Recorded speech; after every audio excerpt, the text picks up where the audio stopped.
Excuse me. Good morning. I apologize for not getting this up yesterday. I'm definitely meant to. Just things in the world got me a little distracted. So here we go. So I'm just going to kind of go piece by piece and just more or less describe what these things are to reiterate to you in case you forgot. Upon reflection, I think I covered about 95% of this material that's going to be on the test at some juncture of the class or another. But, you know, September was a long time ago, so I'm just going to kind of re-hit those things to reiterate what they are. The test is 60 questions long. You need to score at least a 48 in order to pass. Which gives you 12 questions that you may just have question marks about and just kind of leave alone or take your best guess. The majority of it is multiple choice. There are, I would say, maybe 10 questions or so that have multiple answers, whether it's choose two or choose all that apply, or it's matching or something like that. I would say there's about 10. I'd say there's roughly 20 questions dedicated to Photoshop. And then there are, I would say, maybe 20 questions dedicated to cameras, and then about 10 questions maybe dedicated to general knowledge. So I will just kind of cover everything. I'm just going to go piece by piece here. I'm going to move pretty fast simply for the fact that if you are watching this on a video, you have the lovely ability to pause and rewind. So if you miss something, just, hit that back key and you should be okay. All right. So camera, and lens features and definitions. What is the mode dial? The mode dial allows you to select the mode that your camera is going to operate under. There are both pre-programmed modes and there are manual modes. Pre-programmed modes, as they are on our Canons in the classroom, we have these little icons that help us identify what they are. We have a mountain range, a running man, a flower, and a headshot portrait looking image, okay? Now what are each of those in turn? Well, when we select the mountain pre-programmed mode, we are looking to create a landscape photo. So our camera is going to respond according to that. It will say, okay, I need a wider depth of field, and a longer exposure is okay because we're probably on a tripod. The running man icon is going to allow you to, it's going to activate your continuous drive mode, and it will prioritize a faster shutter. The flower is for macro, so that's going to tell your camera to stop searching when it's using its autofocus. The portrait is obviously a portrait. Now with all of these type of questions, you need to have a good amount of what we would call situational analysis. What I mean by that is that it's going to ask you a situation. It's going to say, okay, you're at a track and field meet or track and field event. What pre-programmed mode would you select at this event to get the best shot? And obviously you would do the running man. Or it will say something like you're in a controlled environment where you're shooting adults and you have studio lighting. What would be the best option? Well, probably your portrait. Or it would say, you're at a football game or whatever, what's the best option? Obviously, something like the running man. Or if you're trying to get a close-up, select the macro. Then we have manual modes: aperture, shutter, and program, and manual. Okay, so the easy way to remember this is that if it asks you what aperture priority is, or what shutter priority is, you just know that your camera is allowing you to set that value. I'm setting the aperture as a priority, and then the camera is going to respond with what the shutter needs to be. I'm setting the shutter speed, and the camera is going to respond with the appropriate aperture. So the priority value is up to you. I'm selecting what I am prioritizing, and the camera is responding. So if it says, what is shutter priority? You know that it is when I set the shutter and the camera responds. Okay? Which allows us the most control? Well, manual. Which allows us the least control? Automatic. Okay? What does DSLR stand for? Well, SLR is an old term which just stands for single lens reflex. And in class, I have a lovely example between this and what was called the twin lens reflex camera back in the day. This is the single lens reflex camera, and the D just stands for digital. Digital single lens reflex. What is an action camera versus a mobile device versus a point and shoot? What are their features? Okay, you'll see a few of these questions. Whenever you see the word action camera, I just want you to think GoPro. Okay? So whenever you see action camera, just think GoPro. Oops, where am I? What's going on? Just think GoPro. Okay? It's kind of a weird one. There's a few questions with that in there. It's kind of a weird one for me because this is a photo class, not a video class. I always associate GoPros with video, but for some reason they're on the test. So mobile device would just be, think of like your phone, and a point and shoot is, some of you may or may not be aware of what a point and shoot is. Point and shoot is kind of your cheapest dedicated camera, not a phone, but it's actually a dedicated camera. And they're pocketable. That's kind of the big feature that you want to take away, is that your point and shoot is something that you can put in your pocket and walk away with. I'm going to say two features. I'm going to backpedal on that one. Mirrorless cameras. Mirrorless is different from our SLR. Those are our two big distinctions, SLR versus mirrorless. The two features of the mirrorless camera that we should be aware of is, number one, your mirrorless camera does not have a mirror, and the SLR does. As the name implied, it is mirrorless. There you go. That's number one. Number two is, by virtue of the fact that we don't have a mirror, we are the way that we view the image through the viewfinder is electronic as opposed to optical. You may see electronic and digital on here, and you can kind of use those interchangeably. So what does the mirrorless camera feature? It features a mirrorless body as well as a digital or electronic viewfinder. Hot shoe versus cold shoe. Cold shoe is a really old term, and even like professionals don't really use it. But the cold shoe is the screw on the bottom of your camera where you can mount tripods, monopods, things like that, or a cage, or whatever. The hot shoe is on top of the camera. It's where we mount our external flashes. It's where we mount our external flash triggers. Video people use it to mount shotgun and boom mics and dead cat mics. But the hot shoe is on top of the camera. It is where we mount flashes. The reason it's called a hot shoe is because back in the day, when you would have a flash tube, they would actually have these little miniature explosions that were only one use. And Kodak came out with this thing that was a 4-cube rotating thing. You'd take one, you'd rotate it, you'd take another picture, you'd rotate it, take another picture, rotate it. And when you were done, you'd pop it off, and the heat and the electricity is where we get the hot. But the heat also made it very hot, so it was a hot shoe. So the hot shoe, when you see hot shoe, just think of our flashes, right? Okay, very important. The cards that we put in our cameras are not SIM cards. Okay, where does a SIM card go? It goes in your phone. Okay, 100 times this semester alone, I had someone come up and ask me and say, "Oh, I don't have a SIM card in my camera." It is not a SIM card. Very important to remember that. There are many distractor questions on there about memory devices and storage and things that have the word SIM card in there that you need to remember. It is not a SIM card. The most common cards that we have, memory cards, are SD cards. There's also CF, QXF, XD, XDSC. There's a bunch of different types of cards. The most common ones that we use are compact flash, or CF, and SD, okay? But just remember, memory card. The memory card is where the camera stores the images. Drive modes. Drive modes are different from the mode dial. Okay, whereas the mode dial selects the type of exposures, the drive mode is really concerned with the shutter. Is it continuous or is it single?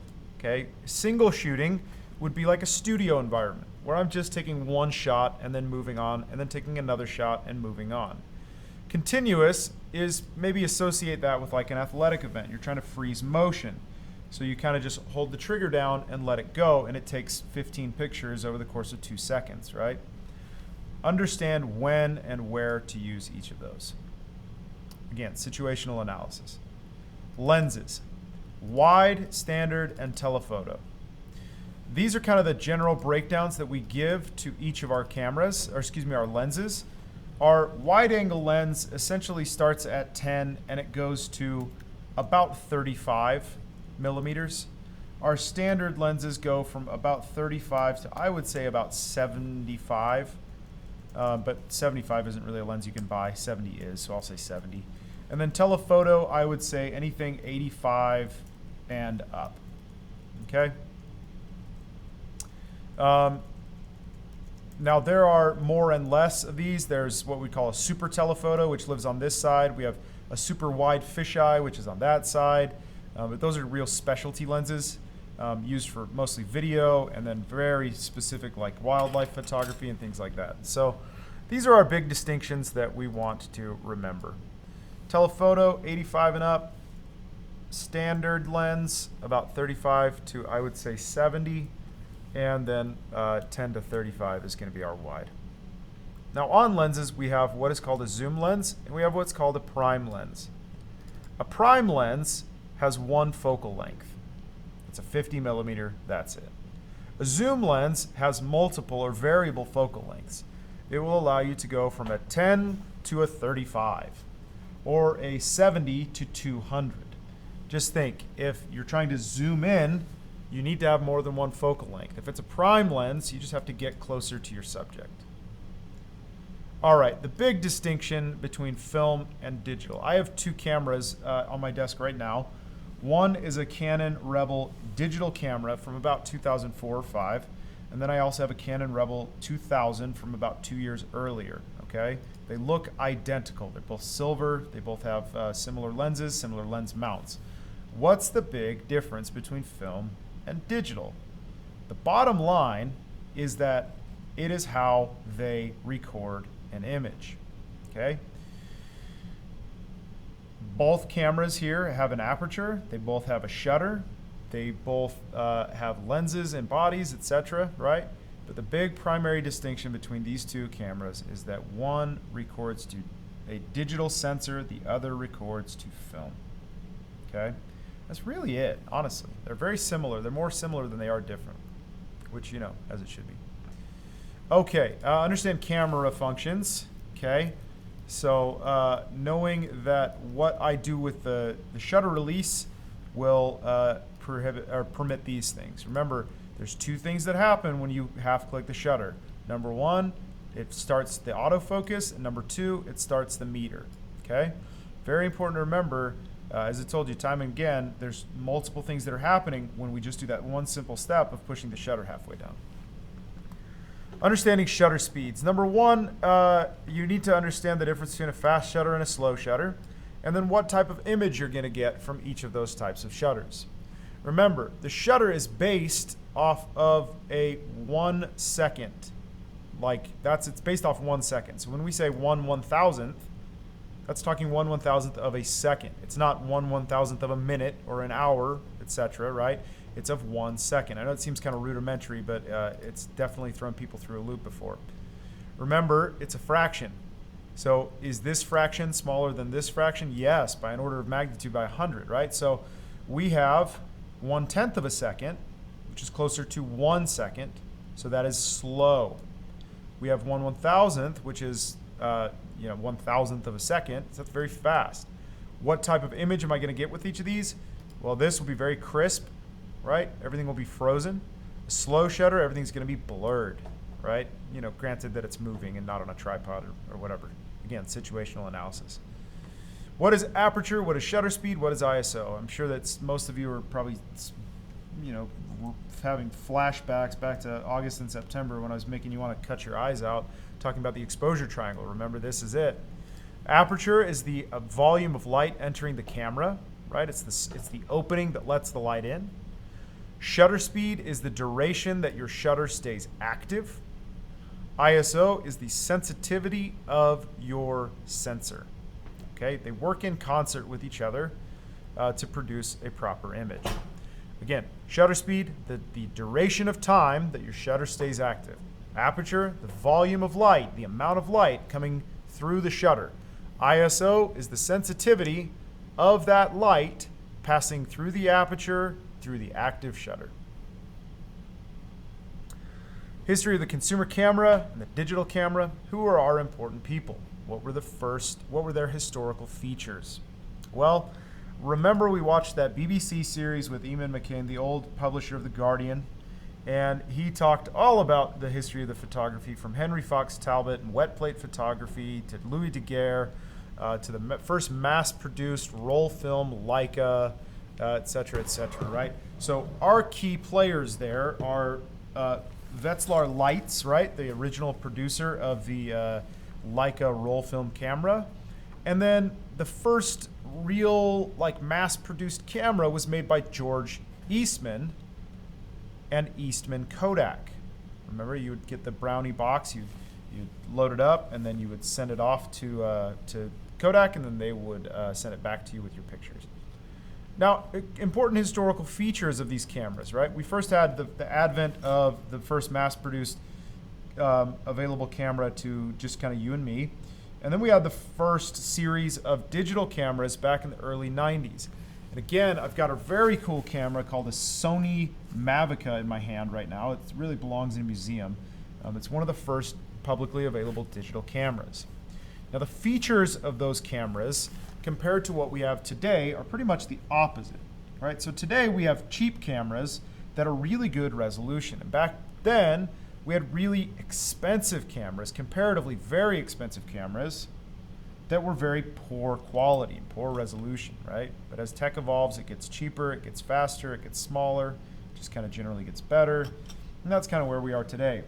If we compare our iPhones, or just our phone cameras in general, to perhaps this Sony Mavica here, or the very first digital camera available was the Apple i100 or something. The cameras in our pockets are going to be way better and way cheaper than they were back then. All right, on to composition, image quality, equipment, file handling, and etc. We have underexposed, overexposed, properly exposed type of images, okay? Now, these kind of standalone, can you generally tell if an image is overexposed or any of these features? Yeah, you can. When you're trying to compare several images of the same, you could definitely tell what each of these are. Remember, underexposed, super dark. Overexposed, super bright. Properly exposed, gonna live somewhere in the middle there, okay? All right, resolutions and pixelated and pixelation. A pixelated image is enlarged beyond its ability to identify individual features anymore, okay? So for example, let me see if I can do this. Right now, I've got these dots, right? These little bullet points. But if I zoom way in, we start to see that these lose their round feature, and we can start to see that they're kind of chunky and square, right? But as I zoom out and get rid of that pixelation, they become round, right? That's the long and short of pixelation. As we blow something up way too much, and we start to see the individual elements. Resolutions. I just kind of think this is a weird one to include in this class because we're not a print class, we're not a graphic design class, but we do deal with resolution from time to time. And so my general rule of thumb on this one is to do that. Pick the maximum and you should be okay. All right, compositional elements. Leading lines, perspective, rule of thirds, framing, golden rule, golden ratio. We've got all those things, okay? Leading lines, just think of like a railroad track, right? If you have your subject standing 20 yards back in the middle of the railroad track and you sit down on a railroad in between them and you aim your camera at them, you're gonna have a really nice leading line that leads right to your subject, okay? Or like a hallway that's gonna direct your viewer's eye to whatever your subject is. Perspective, just think of like the Leaning Tower of Pisa, right? You got all those people who aren't actually holding it up, right? But they're positioning themselves between the camera and the subject to make it appear as though they are doing something with perspective. The cinema industry calls this forced perspective. I like that term because it says that we're not giving the viewer a chance to adjust their eyes. We're just making it happen. The rule of thirds, remember the rule of thirds dictates that we dissect our image into even parts and then we place our subject or our area of interest in two of those intersecting lines. okay? This can be summed up by saying we're making it off-center on purpose. Framing, just think of like, you know, putting that stupid hand heart thing and, you know, taking a picture there. You're putting your face in your hand heart, right? You're framing it. You're using it almost like a picture frame, just with a natural element. JPEG versus RAW. I always have you submit your images how? As a JPEG. Why? Because it's the most universal type. RAW files, though bigger with much higher image quality, generally speaking, are proprietary. They work depending on who the manufacturer is. Sony has ARW, Fuji has RAF, Canon has CR2, CR3, right? There's all types of different RAW files that we have, okay? But there's JPEG is just JPEG. It's pretty universal. Workflow, and what are our 3 steps of workflow? Image capture, image edit, image output. Now, under each of those, we can have any number of things. Image capture for me looks different for image capture for somebody else, right? You know, I'll bring a strobe light and, you know, 3 different lenses, and every time I take a picture, that's image capture. Whereas image capture could also just be taking a selfie, right? It's no big deal. It can be as simple and inane as that, and as complex as having a, you know, $10,000 lighting setup, okay? Once we're done taking our picture, then we have the edit, right? We take it, we put it on Photoshop, we put it in Lightroom, put it in Capture One, whatever we're using, and then we edit the image. Then we have output, so edit, capture, edit, output. Remember CEO, capture, edit, output. Then we give it to whoever our client is, right? If it's for a publication, you know, it needs to go to the publisher. Excuse me. If it's for a print, it needs to go to the print shop. If it's going for Instagram, you need to get it to your phone somehow and then put it on Instagram. All right, so 3 steps: CEO, capture, edit, output. I think this question is silly. Somebody else on the committee besides me thought that it was a great idea to keep this one in here. I think it's dumb. Histograms are graphical representation of your image. That's the long and short of it. That's all I'm going to say. I'm just going to move on. All right, this kind of touches on the art aspect of photography. What is a photographic element? Well, it's any individual part consisting of any of these type of things that will contribute to your overall image. It's the individual parts that make up the whole.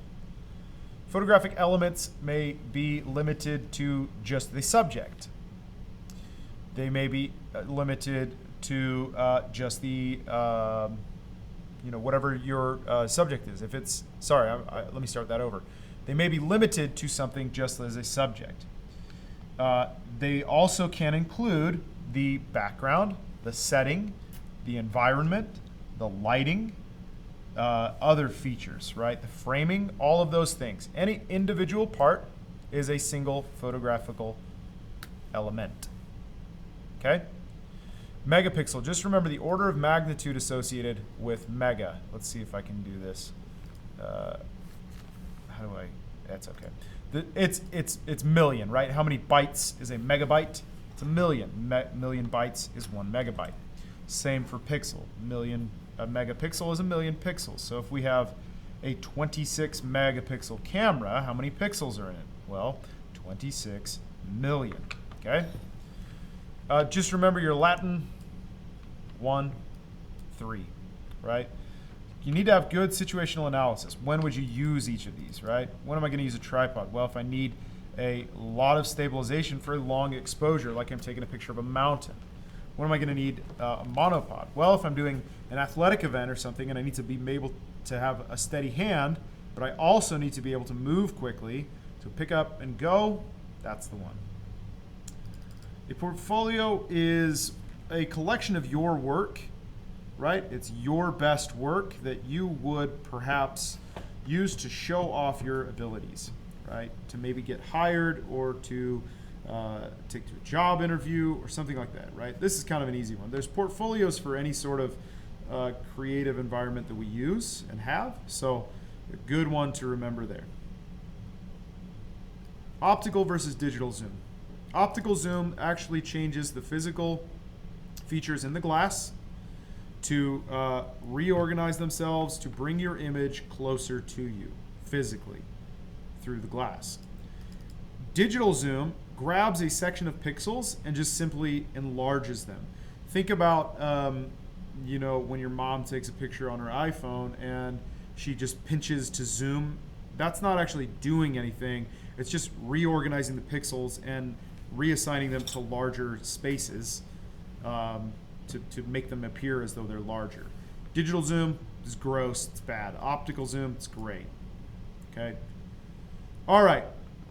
Now would be a good time to maybe pause, reflect, look back on all this junk if you need to review, okay? I'll count to 5 and then I'll keep talking and we'll just pretend that that's our 5-minute break that we had in class. Okay, Photoshop. So like I say, I would guess that there's about 20 questions on the Photoshop section here. So let us look at each of these in turn. Very important that you're able to identify all the parts and aspects of the toolbar, right?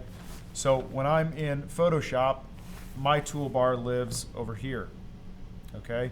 You should be able to identify each of these. And in fact, why don't we just do this very quickly? If I hover over each of these will give us what they are. So I will just do this and you can pause these as you need, okay? Move tool. Marquee tool, and I think it's like this, the elliptical rectangular marquee tool. Lasso tool.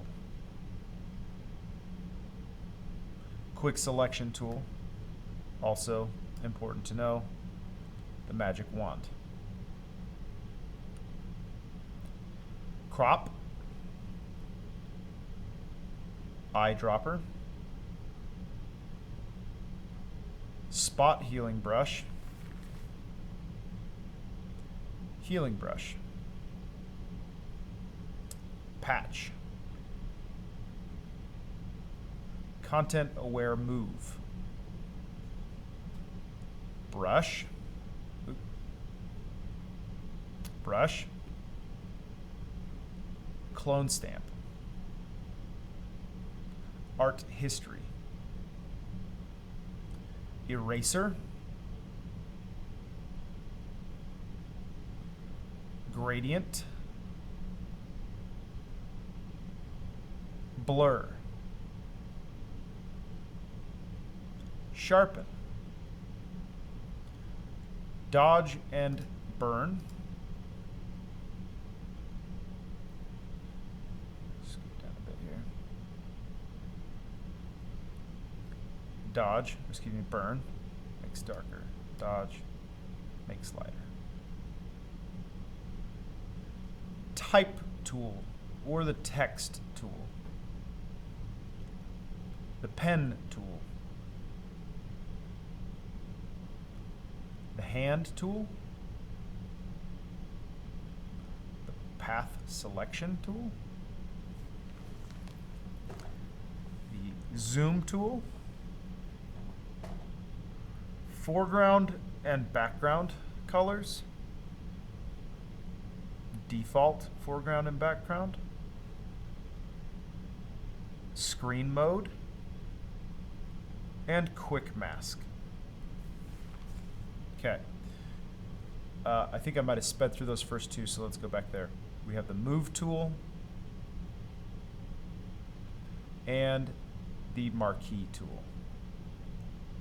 Okay, so there they are, all laid out there. You should be able to identify those.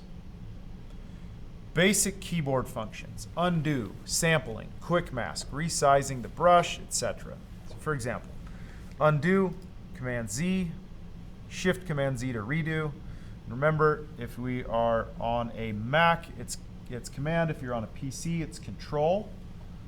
Sampling is Option on a Mac, Alt on a PC, and clicking.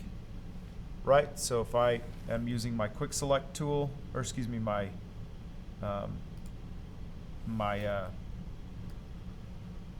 I'm using my Clone Stamp tool, I'm going to hold down Option and I'm going to sample there, and then that's going to allow me to duplicate sections on the image, right? Okay, so it's Option and then I click to sample.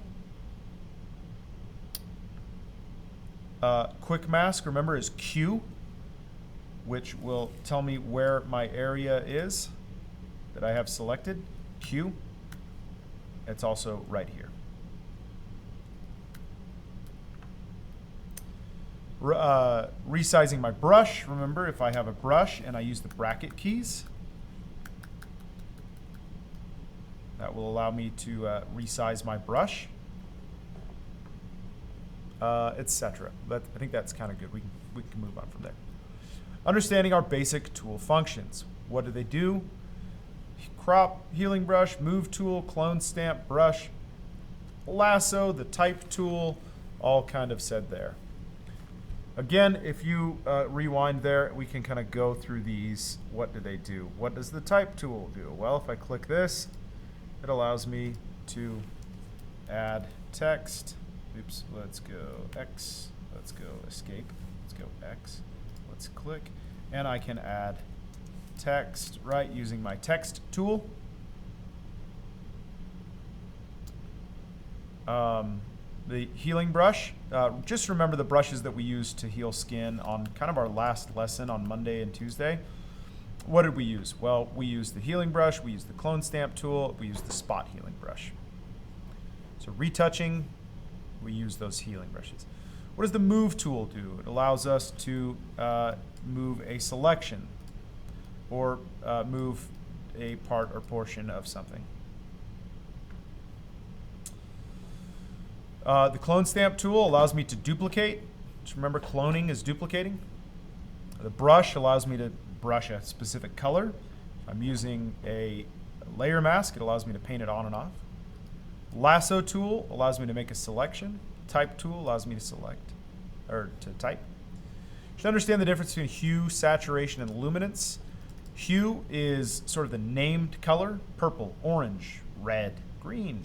Saturation is how vibrant those colors are going to appear. Luminance is almost like the flashlight that we would hold behind it, right? It's how bright that's going to be. Again, we should understand the difference of all the tools, especially these two. Layer blending modes and opacity. So if I have a, sorry, let me just get an image here. If I have an image here and I add a blank layer on it by adding a layer, where does it show up? Right here. It's my layer organization. Okay, so if I use my brush now to paint a big blue chunk there, and then I add another new layer, remember layers appear on top of our last active layer, and I paint a red chunk here, okay? My layer organization, if my layer is at 100% opacity, I can't see what's below this, right? I can't see through this. But then if I reorganize my layers, it flips. Right? So remember layer organization, remember your layer opacity, remember your blending modes. Okay? How do we duplicate layers? This is the first thing I always tell you to do every time we open an image is Command J. Remember, we can duplicate by using Command J, or we can drag this down to the plus sign, or we can right click and say duplicate layer. Got a bunch of different options there, okay? All right, I think that about covers it. Again, I know this is it's less than ideal, but so is you staying at home trying to do this. So in class, we have a much more thorough review. If you care to come on Friday, we will hit this again, which I realize is tomorrow. I'm not quite sure how the at-home testing is going to go. It needs to happen, but I'm not exactly sure how. I think I'll probably have a link sent through that you'll have to take it during your specified testing time, which would be during your class period, I think. So not quite sure what that looks like yet. I'm still trying to figure it out. So pay attention to the board, to Canvas, and we should have it figured out. Okay, thanks. See you soon.